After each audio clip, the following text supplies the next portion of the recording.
Morning, everyone. Welcome to Oral Communication in Context.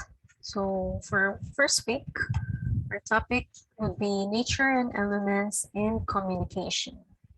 For this topic, we will be defining and explaining the nature and process of communication. We will be also explaining the breakdown or the barriers of communication and strategies to avoid them. Also, we will be demonstrating the sensitivity to the social cultural dimension of communication in various situations. And last but not the least, we will be comprehending the unique features of one communication process from the other. So we will be proceeding for our first slide, the fundamentals of communication. So communication is a process of sharing and conveying messages or information from one person to another within and across channels, contexts, media, and cultures.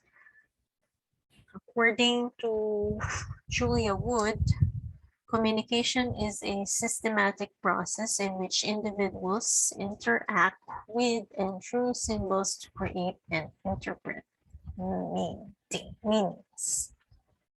There is a wide variety of contexts and situations in which communication can be manifested. So basically, it can be face-to-face interaction, a phone conversation, a group discussion, a meeting or an interview, or a letter correspondence, a class recitation, and many others in which you could communicate. So, commu- through communication, communication is a process which means it is ongoing and always changing. Also, communication is systemic. That is, it occurs within systems of interrelated and interacting parts. Communication is also symbolic. Symbols are the basis of language, much nonverbal behavior, and human thought. They can be arbitrary, ambiguous, and abstract representations of other phenomena. Communication also involves meanings, which elements give significance to the certain phenomenon. We have here the nature of communication. So communication is a process, basically. Also, it occurs between two or more people, the speaker and the receiver. And communications can be expressed through written or spoken words. Actions, nonverbal, basically, were both spoken words and nonverbal actions at the same time. We have here the elements of communication, and it is divided, which helps us better understand its mechanics and process. These elements are the following. We have the speaker, which is the source of the information or message. The message is the information, ideas, or thoughts conveyed by the speaker in words or in actions. Encoding is the process of converting the message into words, actions, or other forms that the speaker understands. Channel is the medium or the means such as personal or non-personal, verbal or non-verbal, in which the encoded message is conveyed. Decoding is the process of interpreting the encoded message of the speaker by the receiver. After decoding, the receiver is the recipient of the message or someone who decodes the message. Then there will be a feedback, which is the reaction, responses, or information provided by the receiver. And the context is the environment where communication takes place. Barrier are the factors that affect the flow of communication. We have here a sample diagram that shows the process of communication. So we have here process of communication and an example. We have an example. Daphne loves Rico, her suitor, as a friend. The speaker generates an idea. And then for the encoding, she thinks of how to tell him using their native language. She tells him, Rico, mahal kita bilang kaibigan, by transmitting it, and then Rico had received the message. Rico hears what Daphne says. He tries to analyze what she means based on the content and the relationship, and he is very heartbroken. The receiver sends or provides feedback. Upon hearing Daphne's message, he frowns and does not say something because he is pained. Because Daphne just loves Rico as a friend. We have here some examples of, we have here some models of communication. We have actually 4 models of communication, which is the linear model communication, Shannon-Weaver model, transaction model, and Scrum model. The first one is the linear mode communication. And in linear model, it is also considered as a one-way process, where sender is the only one who sends message and the receiver doesn't give feedback or response. In short, you are being ghosted or ghosting in what millennials use the term nowadays. So the second one is the Shannon-Weaver model. As you can see, in Shannon-Weaver model, it consists of 5 elements.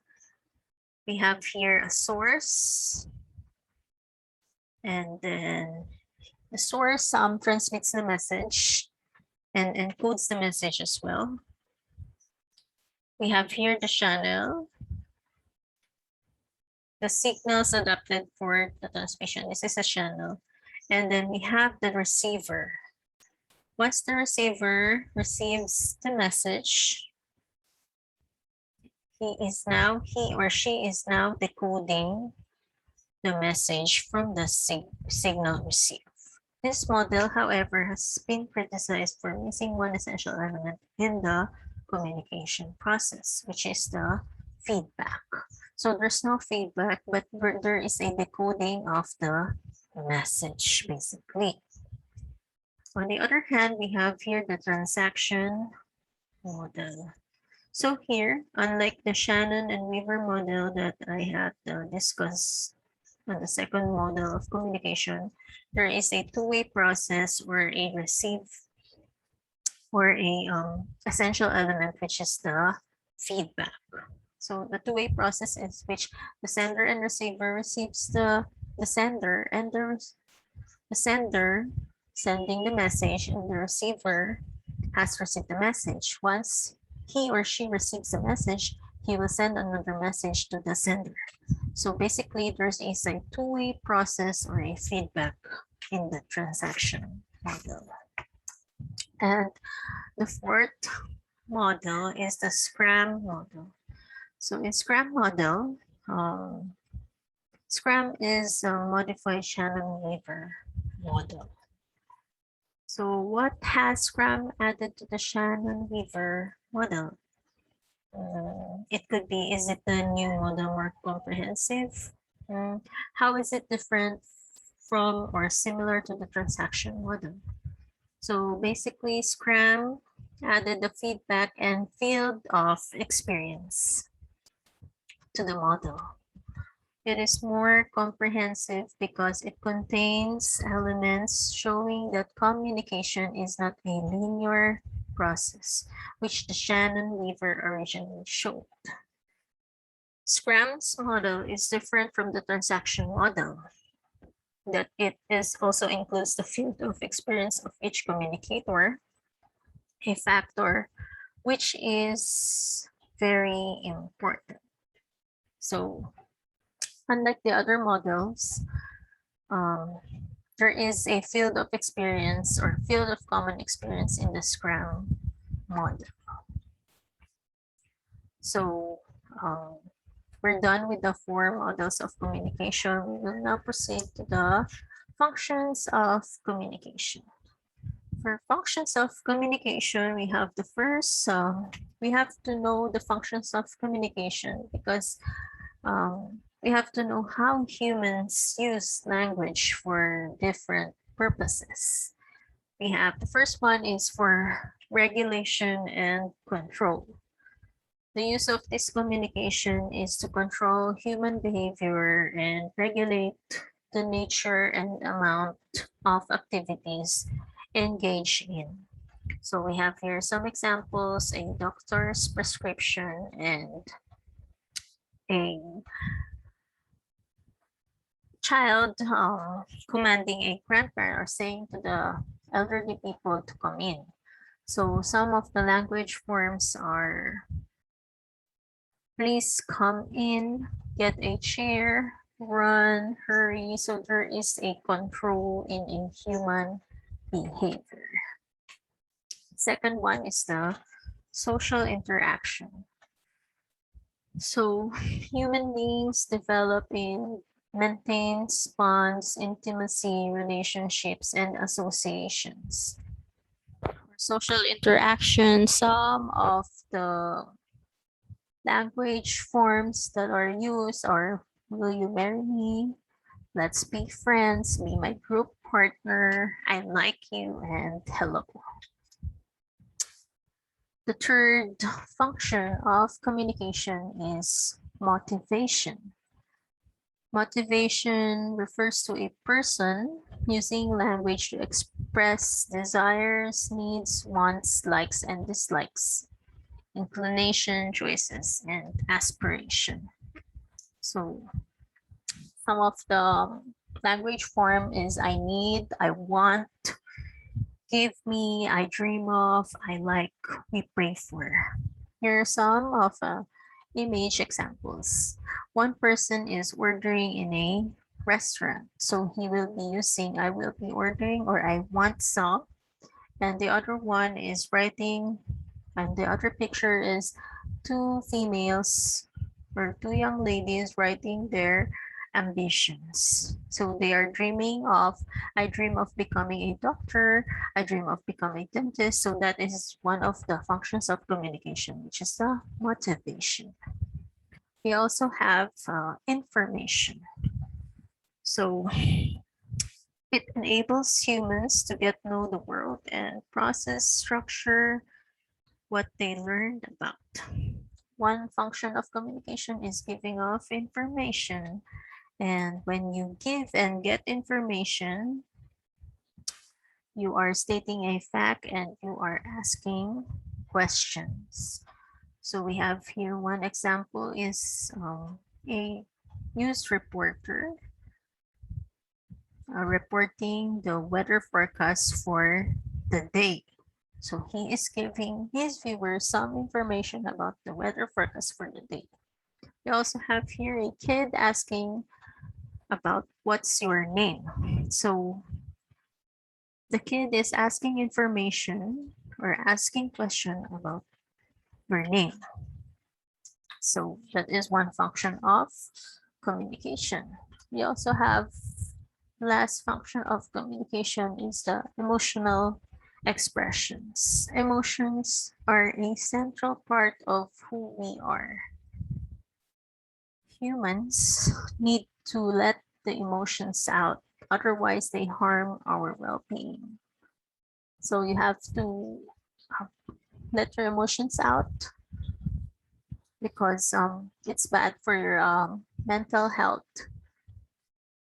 Emotional expression through language can come in the form of interjection and exclamation. We have some verbal expressions, which is ouch, yes, oh no, really? And then some of the emotional expressions, as you can see, even though you are not stating some verbal statement or verbal words, still on your gestures, facial expressions, and energetic body movements, there is still an emotional expression. we have. So features of an effective communication.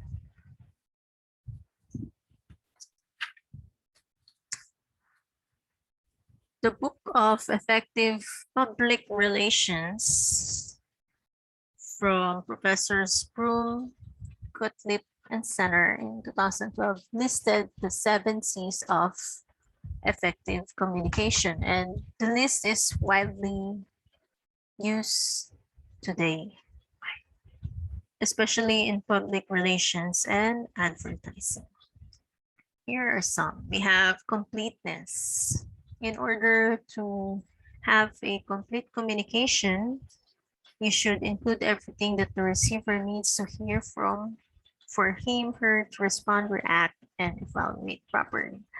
Completeness is very essential to the quality of communication process in general. So if it's not complete, then you cannot encode or decode the message properly. Conciseness does not mean keeping the message short, but making it direct or straight to the point.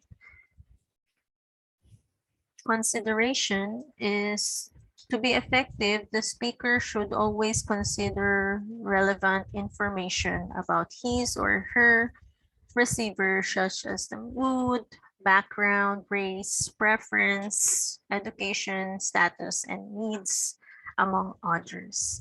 By doing so, she can easily build rapport with the audience. Also, there should be concreteness to communicate effectively. Effective communication happens when the message is concrete and supported by facts, figures, and real-life examples and situations. In this case, the receiver is more connected to the message conveyed. If it's a gossip, then it's not a concrete communication. Courtesy. The speaker shows courtesy in communication by respecting the culture, values, and beliefs of his or her receivers. Being courteous at all times creates a positive impact on the audience. Clearness. It implies the use of simple and specific words to express ideas. It is also achieved when the speaker focuses only on a single objective in his or her speech so as not to confuse the audience. And last but not least is correctness. Correctness in grammar eliminates negative impact on audience and increases the credibility and effectiveness of the message. So for this features of an effective communication, this is the 7 C's: completeness, conciseness, consideration, concreteness, courtesy, clearness, and correctness. If there is an effective communication, there is also barriers to communication. There are instances where miscommunication and misunderstanding occur because of certain barriers. To become an effective communicator, you should recognize these barriers that hinder the communication process. So I have here some of the examples that hinder the communication process. And by identifying it, this will enable you to control the situation, reset conditions, and start anew. One barrier is a emotional barrier. So one example is having a bad day, or you feel frustrated, you're upset. You sit in a meeting or class where you think the speaker is boring. So the solution to this example or barrier, emotional barrier, is in the picture, is you should recognize this kind of emotions. I'm having a bad day, and politely ask the other person to give you a moment so you can relax or calm yourself. Or you could also relax or calm yourself by just breathing in and out and realizing the situation that's happening today. or happening because of the bad day. Also, you could recognize this kind of attitude, reset, and reflect on how can you look on the silver lining of the situation. That's what, as Catriona Gray had said, always look for the silver lining. So another one is a barrier to the communication is the use of jargon. Jargon is words or a set of specialized vocabulary in a certain field. So to avoid communication breakdown due to lack of clarity, adjust your language, use layman terms or simple words. So for example, you are visiting your doctor and your doctor is discussing about your health condition, but you can't understand it because he is using it according to his term of language. So the doctor should avoid the use of jargon and instead break down and instead use layman's term or simple words. Also, another example is when you're talking to certain what do you millennial people right now. So they are using millennial words such as example is FWH or FTW or for the win. So some senior elderly people cannot understand that. So never use jargon when you are not in the same terms or same certain field. We also have here lack of confidence. So when you are lacking of confidence, you have to develop your self-confidence by joining organizations where you can share and develop your interests. You must also look for opportunities in your school or community that will help you find your strengths and improve your abilities. Also, don't be shy to speak up because it is your opportunity to talk, it is your right to talk, and by doing so, you can communicate effectively. And last barrier to the communication is a noisy environment. So imagine you are having a conversation with some of your friends in a party and then a song was played loudly and you can't hear each other because of the song.